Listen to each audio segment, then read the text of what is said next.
I'm Beth Gutcheon, and this is the story behind my story.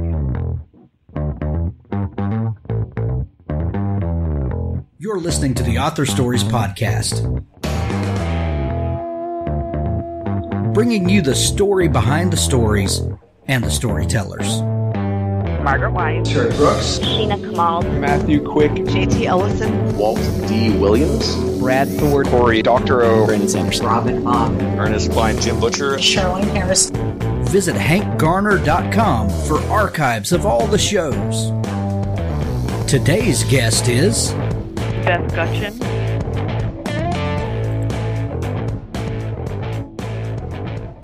Thank you for listening to Author Stories. We are now more than 350 episodes in and not slowing down anytime soon. It's because of you, the loyal listeners who tune in each day to Author Stories to hear the best author interviews around, and I just wanted to say thank you. On the right-hand sidebar of the website at hankgarner.com, you can find links where you can subscribe to the show, and it helps other people find the show. The more people subscribe, the higher we go in the rankings, and the easier people find us. I'd like to thank some sponsors this week for helping us bring the show to you. I, your humble host, have a brand new book out. It's called The Pandora Codex. Oliver Weber, Book 1, A Closely Guarded Secret, A Stolen Artifact, and a Madman Trying to Open a Portal to Hell. Can Oliver Weber become the hero he's meant to be?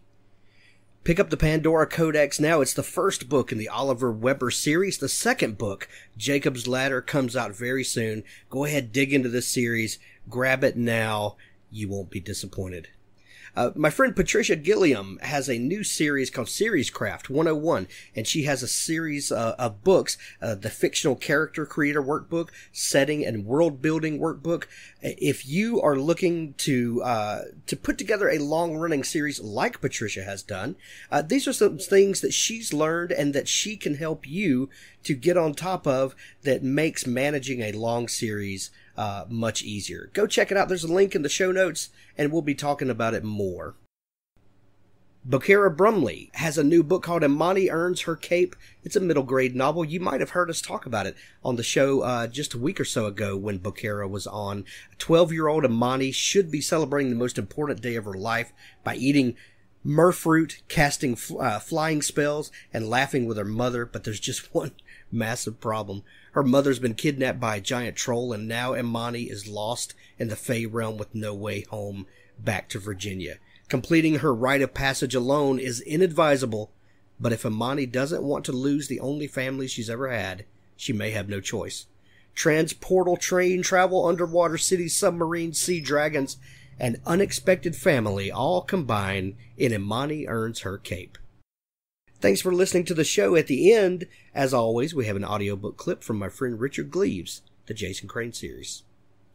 Hey everybody, it's Josh Hayes, and I'm here with Chuck Manley and Scott Moon. We are Keystroke Medium, and this is the Keystroke Medium Minute. Hey guys, it's Josh. I'm here with Chuck and Scott, and today we're talking about time management for indie writers. When you talk about indie publishing or self-publishing, there's a lot of different hats that the author has to put on to make sure that that project is a success. Not only do you have to write the book and write it well, but then you have to do marketing for it. You've got to get the editing done for it. You've got to get the cover art done. You've got to, on Amazon, you've got to track sales and do all these different things. And sometimes that entire process can be extremely daunting, and where you get the time for all that. The answer is you have to make the time. So we talk about splitting your time between writing and the business of writing. You need to make that a conscious effort. I know that I get up 4:30, 5 o'clock in the morning, and I come down and I write. I try to write till about 6:30 or 7, and then I go and I start my day. And then throughout the day is when I do the business things. Now, when I'm not publishing a story, then I don't have a lot of business points to hit during the day. And I don't do a lot of marketing. So I don't know if Scott or Chuck, if you guys have more of a marketing experience than I do, but my marketing experience is next to none, really. So I do handle the business throughout the day. And I typically try try to get all the writing done in the morning when I have most of my mental energy ready, and it's my brain is mostly not done for the rest of the day. Well, I think that's a really important point that you touch on there, is that you should do the writing, the creative work, while you're fresh, because ultimately your best marketing tool is the next book you put out. So you want to always make sure that getting new product to the market is your first priority. I'm lucky enough. See, I think that this really kind of depends on what the rest of your life is like. If you're somebody who's holding down a full-time job and trying to write and sell books in your spare time, it's a lot more difficult than for someone like me, who's fortunate enough that I'm home most of the day and I get to write pretty much full time. My day, I basically have a word count that I try to hit. That takes me 3-4 hours maybe. And then in the afternoons, I handle things like you were saying, covers and stuff like that. My marketing is usually, I go for like content type marketing. So I do my podcasts, and I'll, make sure I'll look at good covers for the next book. The only kind of paid marketing I do are a couple of Amazon marketing service ads that I have running continuously, and those don't take a whole lot of attention. So it really, how you break that up is sort of going to depend on how your lifestyle is and what your goals are. So if you want to get a book out, focus on the writing, don't sweat the marketing stuff so much. Well, I think the first thing, because I know everybody wants to know this, no past. They're trying to be funny, which is better when I'm making. Oh yeah, Scott's here. Joke. Yeah, hey, look at that guy. So, as I said, the first most important thing there is to do an assessment. So I think you need to decide if you're one of two people as a writer marketer. Are you somebody who writes mostly and kind of doesn't really want to think about the marketing, or are you somebody who does a lot of marketing and is either naturally good at it or trained to be good at it? So figure out which. And my theory here on this is that you probably don't have a good idea of which you are. Like, I tend to think that I don't do hardly any marketing, so I probably need to put in place like an accountability system to say, okay, you work on your marketing and your newsletter and your networking for a minimum of 15 minutes a day or a minimum of 1 hour a day or whatever is appropriate. Because otherwise I'll look down at because I log a lot of stuff and keep track of my writing time, but I don't log any of that other stuff. And so I might go, oh, look, I've written for 117 hours in this last month. Well, and I did 3 minutes of marketing. But other people are really good at marketing. I know a writer I met early on in the self-publishing career, and he has written one book since 2012, and that's the only one he markets. He spends all of his time marketing that one book. That might be the subject of a different podcast, but so some people are really good at marketing. They can sell snowballs to Eskimos. God, I can't even talk. But so that's my main thing. Be clear on what you're doing. Is it important? Is it getting you some results? You can work really hard and get nothing done. You're like, well, I learned everything there was to know about marketing strategy X. And then you keep track of your time and you realize you spent like 50 hours and you made $3 in return from that. Your ROI is terrible. So self-assessment, make a plan, and adjust it accordingly is what I would recommend. Okay, well, this has been Josh for Chuck and Scott. Thanks for listening to this Keystroke Minute. You can find more of our show at keystrokemedium.com, where we have author interviews and craft discussion and a lot of shenanigans. Come out and hang out with us. Shenanigans. Well, thanks for joining me again for the Author Stories podcast, where I bring you the story behind the stories and the storytellers. Today, I'm really excited to have Beth Gutcheon on the show with me today. Beth has a brand new novel out called The Affliction, and it is the second book in the Maggie Detweiler and Hope Babin series, I believe. Correct me on that, Beth, if that's not right. Oh, that's right. And this is a fantastic novel. I think you guys are really going to love it. Welcome to the show, Beth. Thank you so much. It's really a pleasure to be here. It's a pleasure to have you. We begin each show with the same question, And that question is, what is your first memory of wanting to be a writer or storyteller? I wrote my first novel when I was in fifth grade, I think, and it was sort of embarrassingly clearly patterned on the Victorian novel Lorna Doone. It featured a young woman heroine who discovers a hidden cave behind a waterfall. And I carried on with that until I realized that my mother knew that I was writing a novel and thought it was hilarious, and that was so shaming, I stopped. I love hearing so much when someone says, I wrote my first novel in the fifth grade. And my friend Dave Rudden, who writes middle grade and young adult fiction, he does a lot of school assemblies and talking with kids about writing. And he said when you get a kid and they're 7, 8, 9, 10 years old in that window, if you say, do you think you could write a novel? Their response is usually something like, well, duh, I've already written 3. But if you ask that same question to, someone that's 12, 13, 14, 15, they just kind of stare at their shoes like, well, I couldn't do something like that. There is something magical about that innocence of just art being pure art, and without all of the stuff attached to it that we later attach to things. I love hearing that. So true. By the time I'd gotten out of college, I was so in love with literature and storytelling that I thought, I couldn't possibly do that. But in fifth or sixth grade, we had to write a composition every Friday, and most times you could write whatever you wanted, and like the history of a penny, that kind of thing. But I found that I would retell stories that I didn't know were world famous.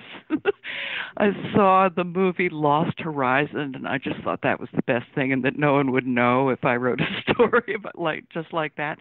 And I would write for pages and pages. In those days, we had to learn to write cursive with a fountain pen. So I would write my final copy in ink, and then if I had to correct it, you used laundry bleach to get rid of the ink and rewrite something. So my compositions all smelled like bleach. It was such a sweet time, and I was really learning my craft. And I'm grateful for the teachers who they didn't care that we didn't know anything. What they cared about was we were trying to learn to tell stories. Exactly. And you talk about writing someone else's story and not really thinking that anyone would catch on. But isn't that how we learn to tell stories? Is by taking those familiar stories and learning what makes them work as a story.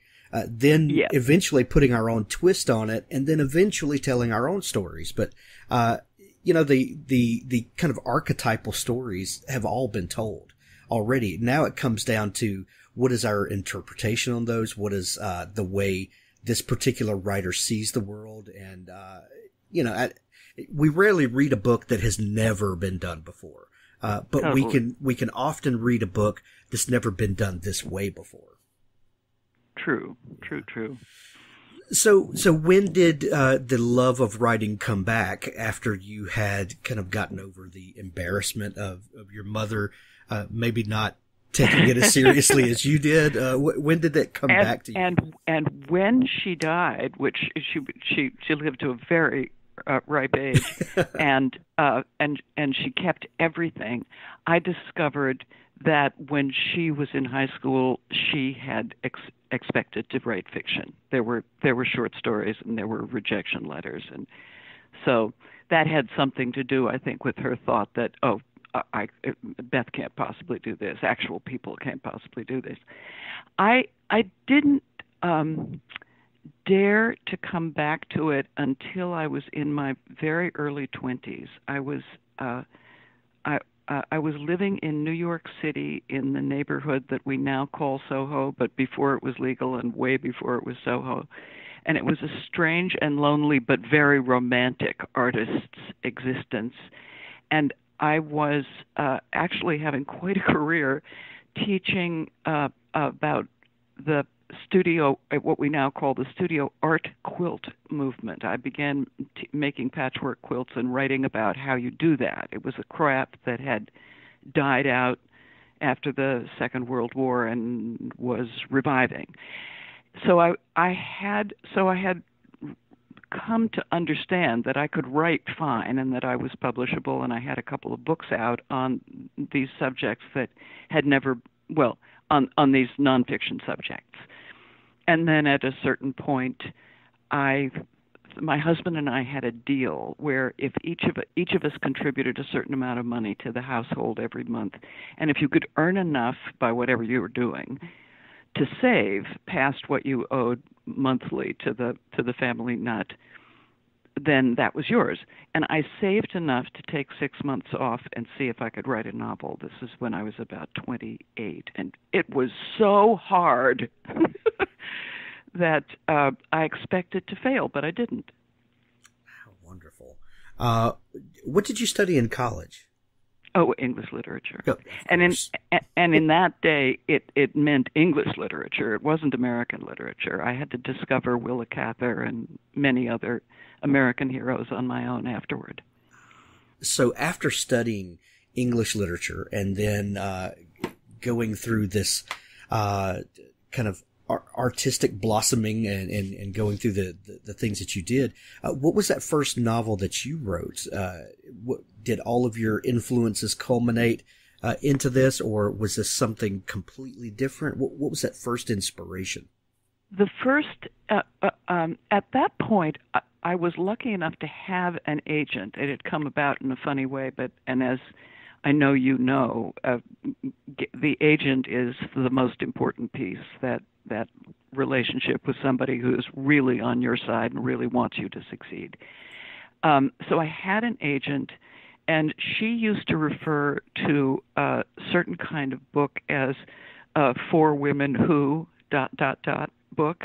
And I loved books like that. I loved Rona Jaffe. I loved The Group. And I thought, well, why don't I take a flyer at one like that?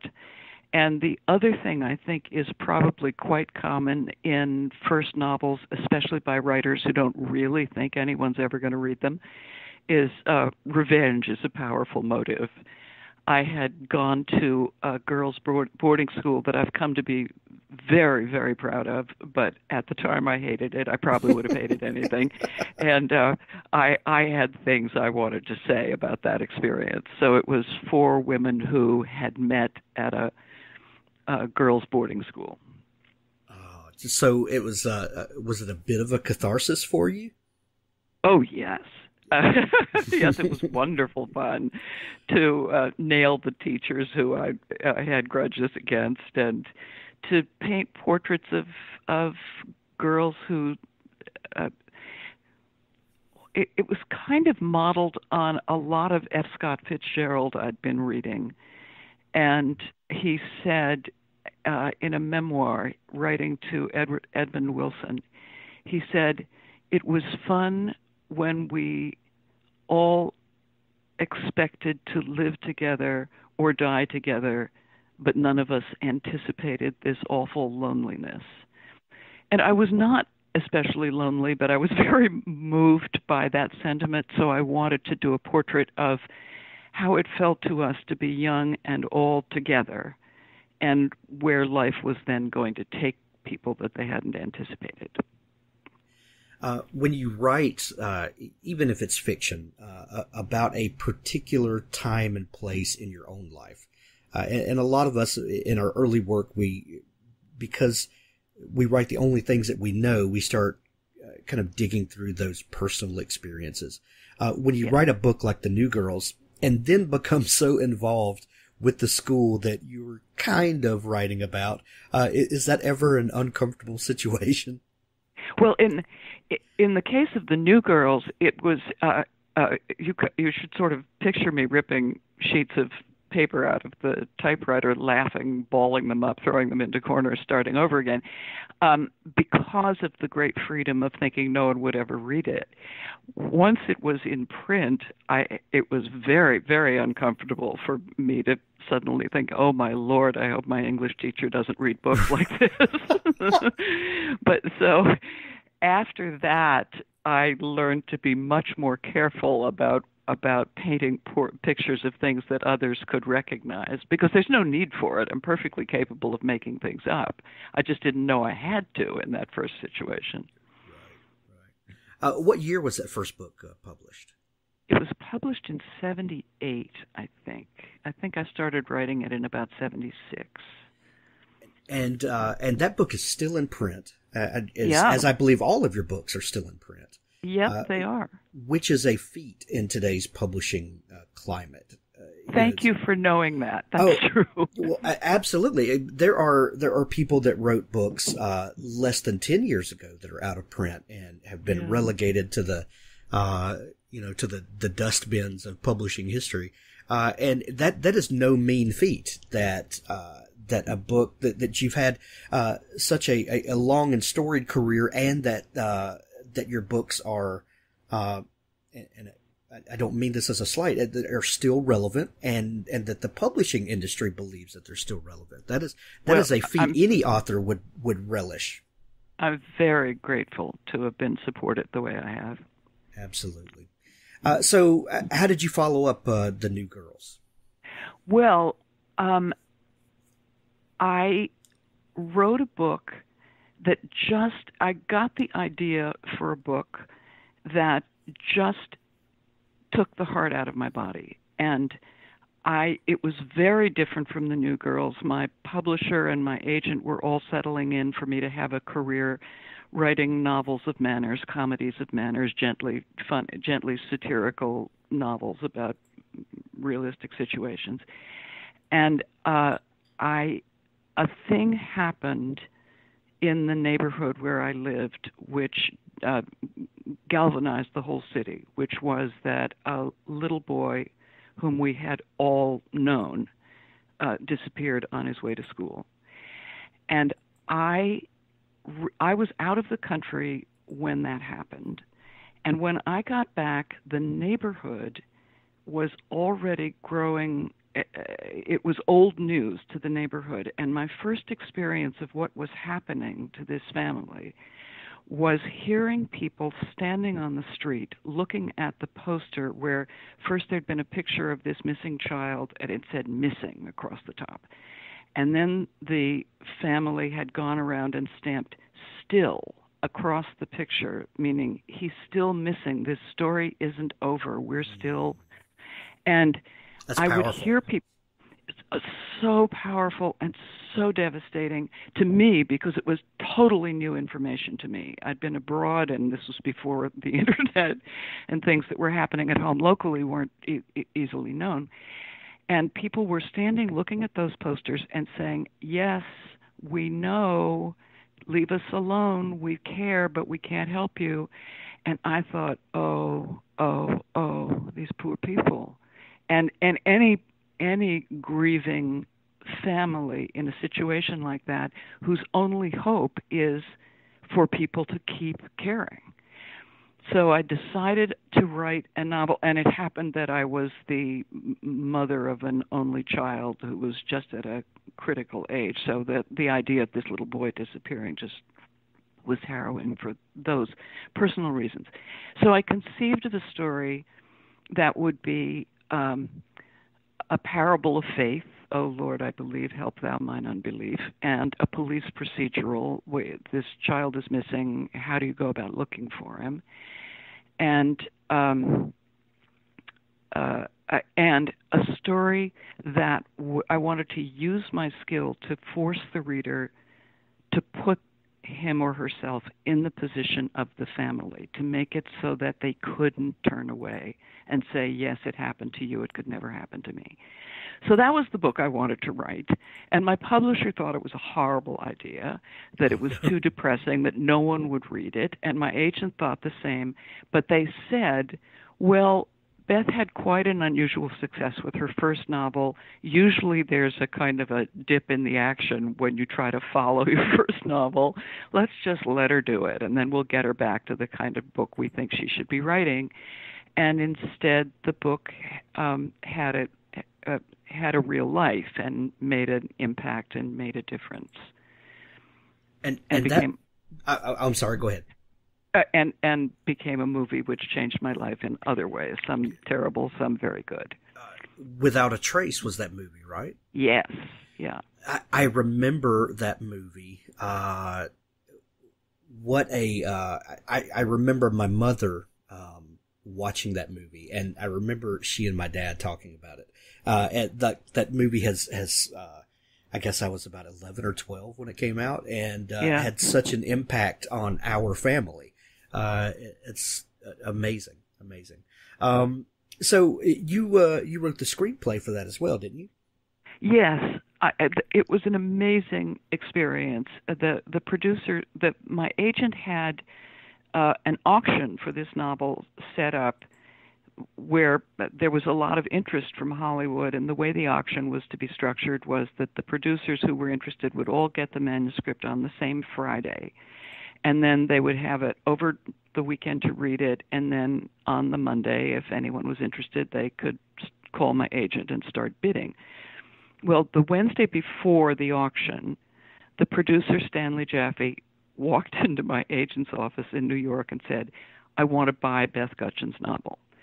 And Wendy said to him, "Well, that's going to be really buy, not auction." And Wendy said, "That's going to really cost you a lot of money because I've got this auction set up." And Stanley said, "Fine." It's just this just doesn't happen. No. So he made a preemptive bid, and he bought the novel outright because he had just won every Oscar you could and been introduced to the Queen of England, and he wanted to direct, and he had the right to do that. Fox was willing to have him do that, and when we met, we really liked each other, and I think he decided that working with a screenwriter, an inexperienced screenwriter, if she was any good, would be a good experience for him as a new director, because the screenwriter is the one who knows what mistakes the director is making, and I wouldn't know. Well, it turned out he was terrific in every way. He taught me how to write screenplays, and that's a steep learning curve, but he was a great teacher and just a wonderful producer. So that was film school for one. And we're both, I think, very proud of the movie that we made together. Absolutely. Beth, when you have such a success with a book like that is so emotionally heavy and is so stark, but really that wrestling with faith that you talked about earlier, and it's really emotionally impactful and heavy is just a word that keeps coming back to me. Is it ever a problem with being typecast in the industry that, well, this book was such a success, we need Beth to write us 5 more just like this? Absolutely. Right. And the reason I ask that is because your new series, with the Affliction being the new book in it, does deal with some kind of dark situations, but with a cozy mystery kind of attitude. There's a lot of things happen off screen. There's definitely humor. There's a more lightheartedness to it, for lack of a better term.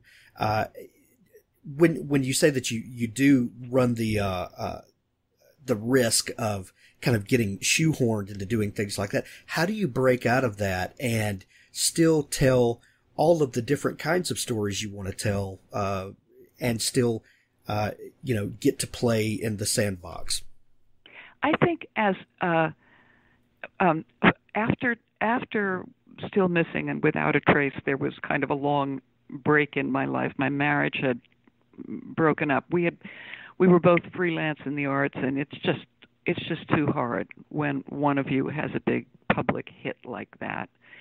And so my life had kind of unraveled, and I had the option to go on writing screenplays, which I did, A, because it was really exciting and interesting, and B, because I really needed the money. I suddenly had a child to support by myself.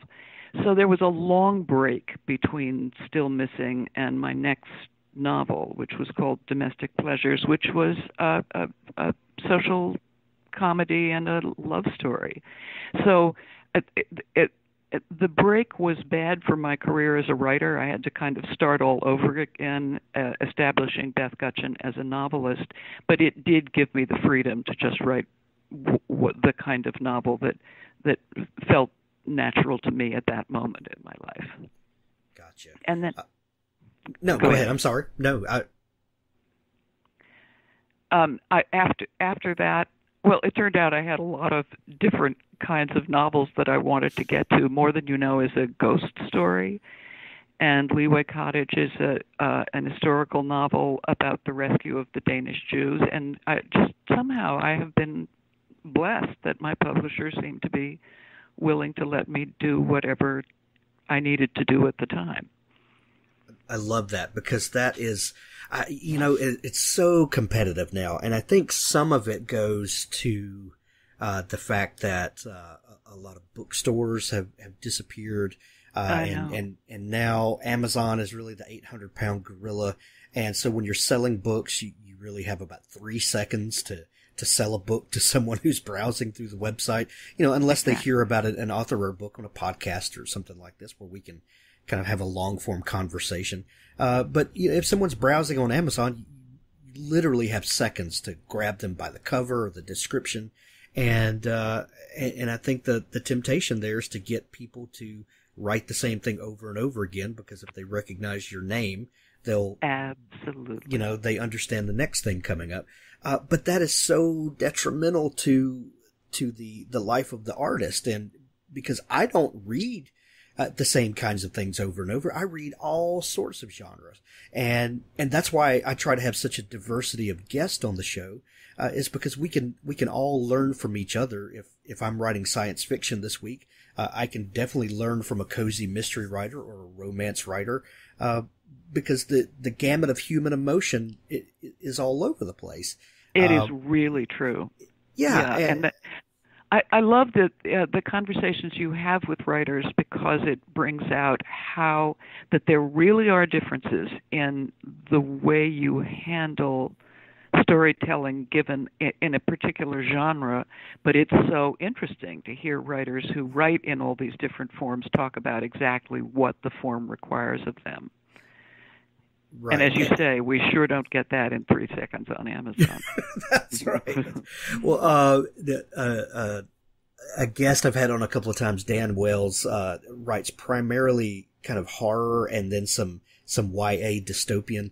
And we were talking about that sometimes genre, the specificity of genre is really just the window dressing. But what we're all telling are stories about human interaction and what makes us uniquely human. And then we'll dress up the outside of the house all differently.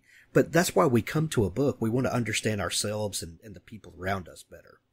Absolutely. Yeah. So tell me about this new series that you're writing, Maggie Detweiler and Hope Babin, and the newest book, as we said, is The Affliction. Where did these characters come from, and what was your initial idea for writing this series? Well, I love murder mysteries. I have a tragic addiction to jigsaw puzzles and puzzles of all kinds, and so I like reading thrillers, but I didn't want to write one. What I want to write is puzzle fiction, because it's the mystery of personality, and the mystery writers that I read as a young person were Agatha Christie and Dorothy Sayers, and I loved their blend of social commentary and puzzle.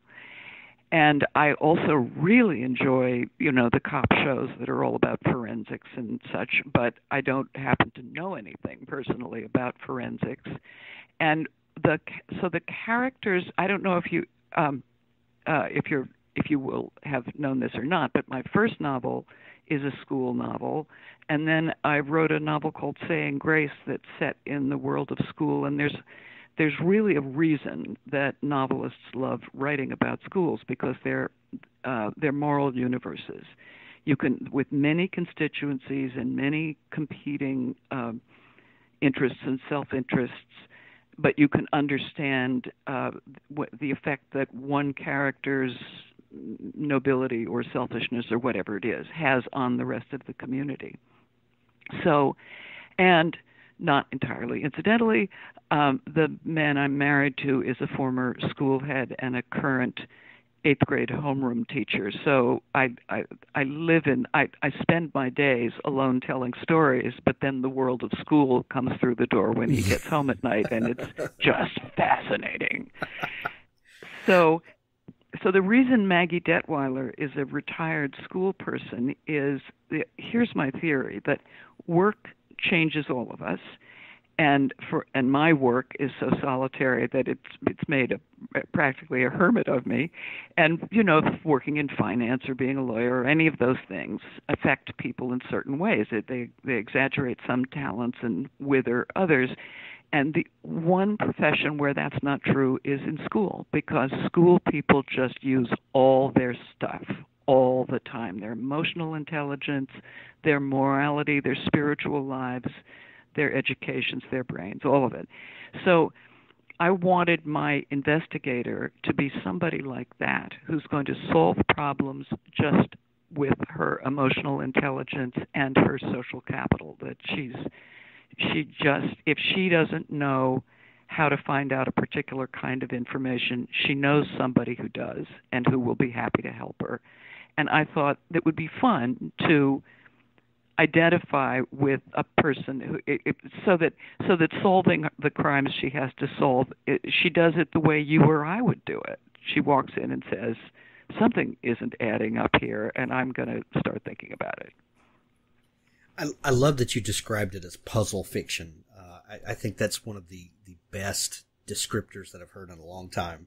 One of my favorite movies from last year was the Murder on the Orient Express, the remake of the film that's based on Agatha Christie's novel that's 100 years old.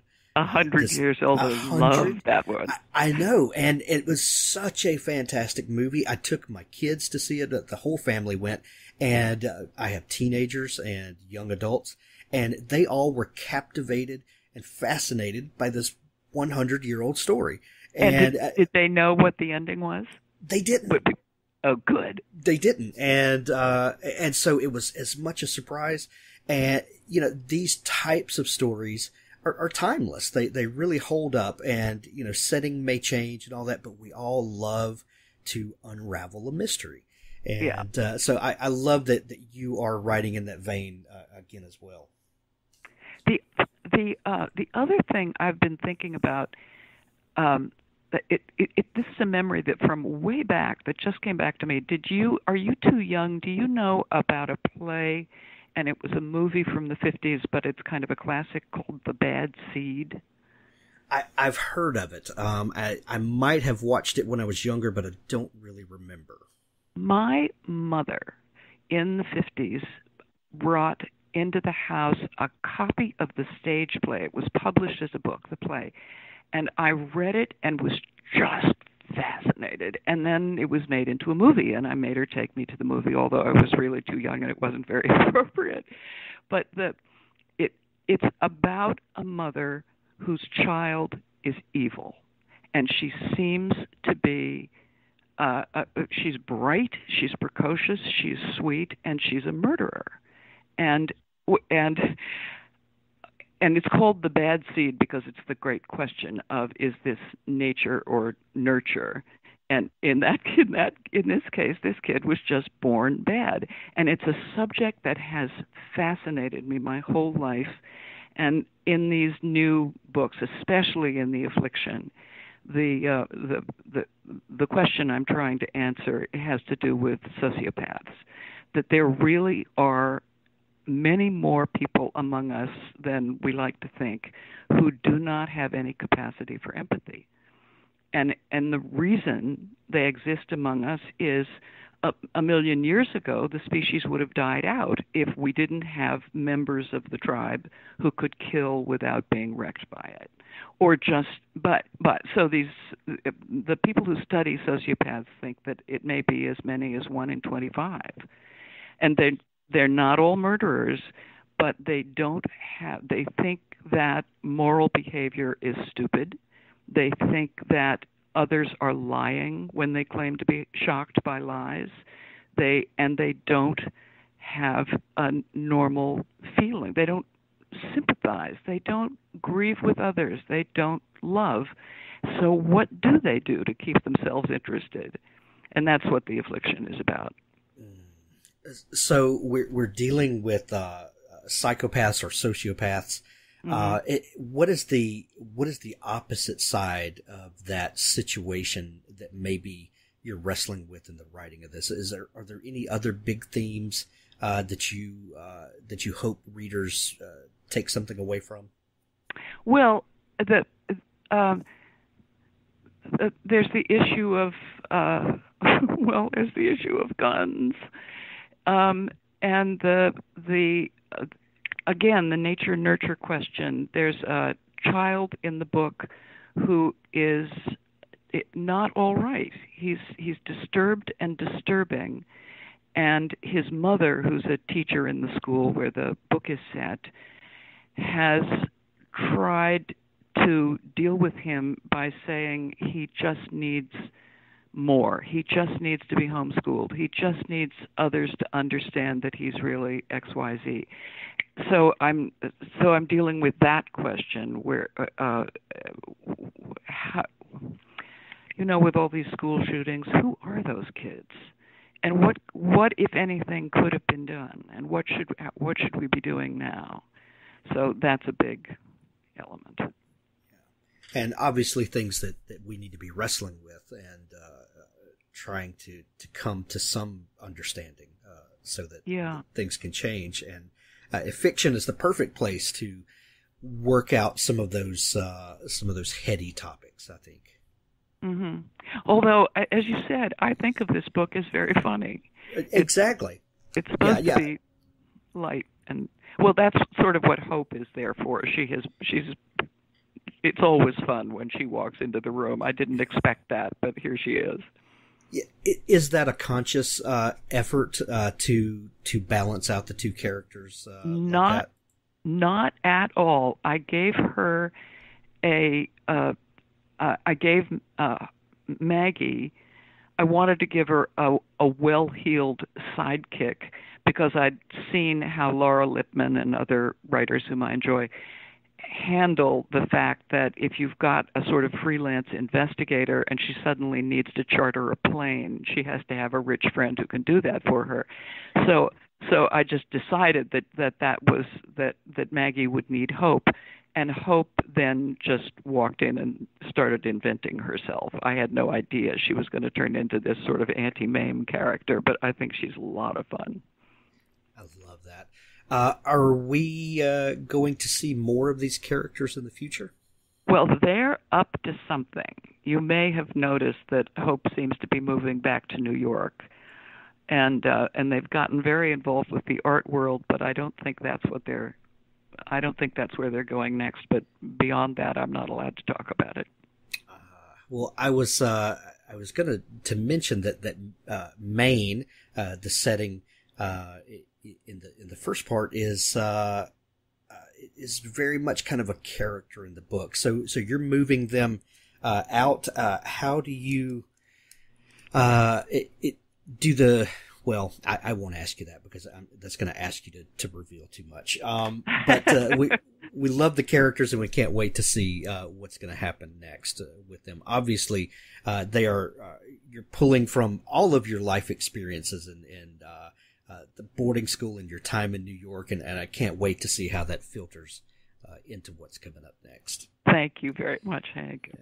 Beth, the new book is called The Affliction. There's going to be a link to it in the show notes. We're going to send everyone to go pick up a copy of it today because it's on sale everywhere.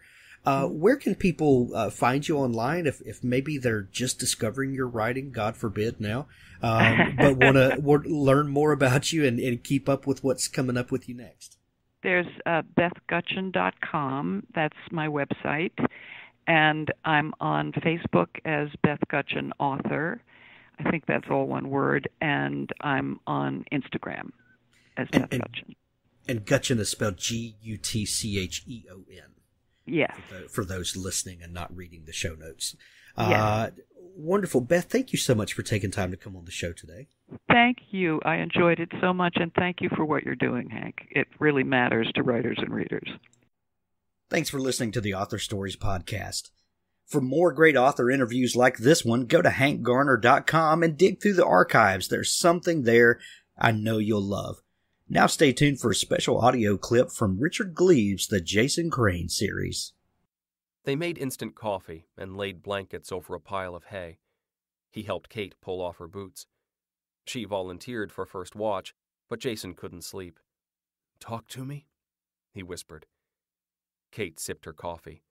She sat silhouetted against the soft navy sky. A field of stars hung above her. The constellations peered in through the windows and slats. "How about a story?" "Sure. My mom used to tell this one. It's the legend of the Star Maidens." He watched her words as she spoke, her story illustrated by puffs of vapor that mixed with the steam of her coffee.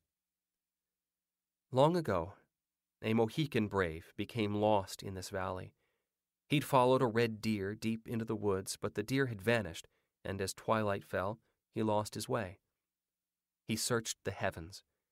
He saw a bright star and followed it. It shone upon a clearing in the woods. Spook Rock lay at the center, emanating magic. And in the starlight, he discovered the most beautiful woman he had ever seen. He discovered a star maiden. She was dancing with her sisters, and all 7 were naked." "Oh, really?" Jason whispered. 7 naked star maidens? Shh. Why do these things never happen to me? The brave decided he must take the star maiden for his wife, so he seized her and threw her over his shoulder, and she loved him for his courage. They married and had a son. Then what? Then it gets sad. The star maiden missed her home. She gazed at the sky every night. She loved her husband and her baby very much, but she missed her sisters, and she especially missed the dancing. So she snuck away one night and returned to the sacred rock, and she begged her sisters, please appear to me for one last dance. They came to her and took her into the sky. Kate's silhouette swayed. One last dance. It was wonderful. And when the dance was finished, they sent her back to Earth.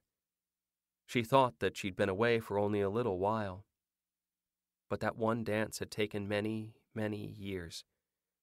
She ran back to her husband, back to her baby, but they were gone. Her home was empty. The hunter had stopped waiting for her. He'd given up hope that she would return. He'd taken their child and had left with his tribe.